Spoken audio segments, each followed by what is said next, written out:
আসসালামু আলাইকুম। আজকের পর্বে আপনাদের সঙ্গে শেয়ার করছি ভীষণ মজার একটা সসের রেসিপি। তৈরি করে দেখাচ্ছি শর্মা সস।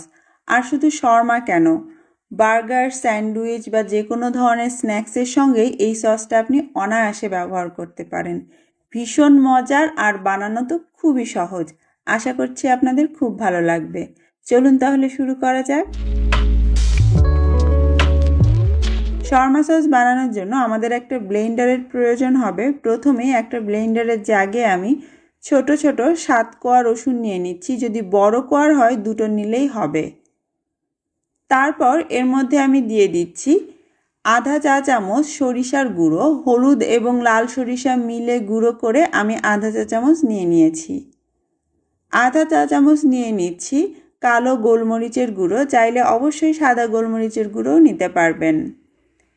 1 টেবিল চামচ পানির মধ্যে আধা টেবিল চামচ চিলি ফ্লেক্স আমি ভিজিয়ে রেখেছিলাম আধা ঘন্টা আগে, সেটাও দিয়ে দিচ্ছি। পানিটা কুসুম গরম ছিল, এতে করে এই চিলি ফ্লেক্সটা সহজেই নরম হয়ে গিয়েছে। আর দিয়ে দিচ্ছি 1 চা চামচ পরিমাণ ভিনেগার। চাইলে অবশ্যই সমপরিমাণ লেবুর রস আপনি দিতে পারেন। আর দিয়ে দিচ্ছি স্বাদ মতো লবণ। এখানে আমি আধা চা চামচের থেকে সামান্য কম নিয়েছি। সেই সঙ্গে চিনি দিয়ে দিচ্ছি 1.5 টেবিল চামচ। হালকা মিষ্টি মিষ্টি হবে এই সসটা, সাথে ঝালও থাকবে। এবং 1 টেবিল চামচ দিয়ে দিচ্ছি টমেটো কেচাপ। এটা হট টমেটো কেচাপ, একটু ঝাল ঝাল আছে এই কেচাপটা। আপনার কাছে যদি নর্মাল কেচাপ থাকে তাহলে সাথে একটু চিলি সসও দিতে পারেন।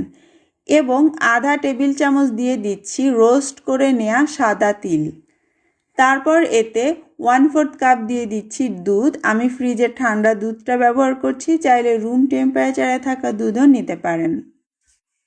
তারপরে এতে যাবে তেল, আর তেলের পরিমাপটা হবে ঠিক যতখানি দুধ তার ডাবল। এই কাপের 1 কাপ আমি তেল দিয়েছিলাম, তো এই কাপের 2 কাপ আমাদের তেল নিতে হবে, অর্থাৎ আধা কাপ। আর তেলটা অবশ্যই একবারে দেওয়া যাবে না, 3 থেকে 4 বারে একটু একটু করে দিতে হবে। প্রথম ধাপে কিছুটা তেল দিয়ে আমি সব কিছু একসঙ্গে ব্লেন্ড করে নিচ্ছি। আর মাঝে মাঝে ব্লেন্ডারটা বন্ধ করে সাইড দিয়ে একটু একটু তেল দিয়ে দিতে হবে। আপনারা হয়তো দেখে বুঝতে পারছেন এটা কিন্তু ঘন হতে শুরু করেছে অলরেডি। আমি থামিয়ে আবারও কিছুটা তেল দিয়ে দিচ্ছি। আর এভাবে যতক্ষণ না আমি পুরোটা তেল দিয়ে দিচ্ছি ততক্ষণ একসঙ্গে ব্লেন্ড করে নিব। আর এরই মাঝে ভেতরে থাকা চিলি ফ্লেক্স, রসুন সব কিছু কিন্তু একদম মিশে যাবে। আর কালারটাও আস্তে আস্তে বেশ সুন্দর হতে থাকবে।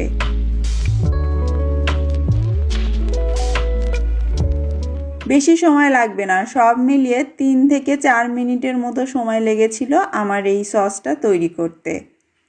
আর দেখতেই পাচ্ছেন আপনারা কিভাবে সহজেই সসটা ঘন হয়ে গিয়েছে, কোনো কিছু করতে হবে না।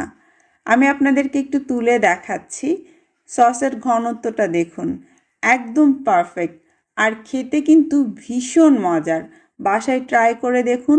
শর্মার সঙ্গে এই সসটা ব্যবহার করলে শর্মার টেস্ট 1000 গুণে বেড়ে যাবে। এইবারে এই সসটা আমি একটা পাত্রে ঢেলে নিচ্ছি। আপনারা যদি এটা সংরক্ষণ করতে চান ফ্রিজের নর্মাল চেম্বারে ঢেকে রাখলে এটা 3 থেকে 4 দিন পর্যন্ত ভালো থাকবে।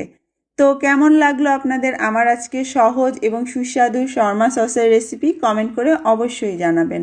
সবাই ভালো থাকবেন। আল্লাহ হাফেজ।